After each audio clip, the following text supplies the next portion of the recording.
Hey everybody, welcome back to our channel. If you want to put border using your MS Word mobile, in today's video we are going to show you some workaround in order to do so. So let's just get started. You can directly start by opening the Word application first on your device, and once you do so, you can start by opening up a blank document or a document that you already created. So for now, let's create a new one. Look out for the plus icon in the top right corner and tap on it. And once you tap on it, you can select the option for a blank document. And once you do so, it will start opening up and it will open up the document on your page like this available. So what you may do is basically look out for the mobile view option first of all. In the top right corner, in the top menu, you should be finding different options. You can look out for the mobile view option, which should be in the middle.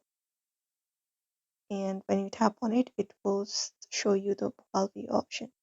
So what you can do is you can basically go ahead and tap on this A and a pen icon in the top from the given menu again. And once you do so, you can select this option for home. And from home, you can select this option called insert. After you do insert, you can select the option called blank page first. And you should be finding two pages available on your screen.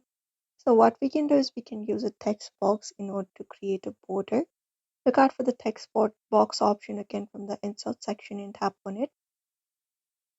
And once you tap on it, you will be getting the text available on your screen. You can select it up and you can adjust the border like this on your screen. You can make it to the full screen as well like this, and you should be finding the border. You can even copy it.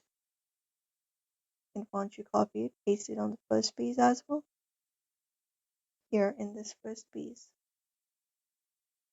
And once you paste it, the border will be available on your screen. You can just go ahead and delete up the text that is written inside of the border, and there you go. Now you will be finding the border available on your screen like this, and that's it. So therefore, if you'd also like to create a border in MS Word Mobile, this is the simplest method you can follow up. So do not forget to give this video a like and also subscribe for more tips and tutorials.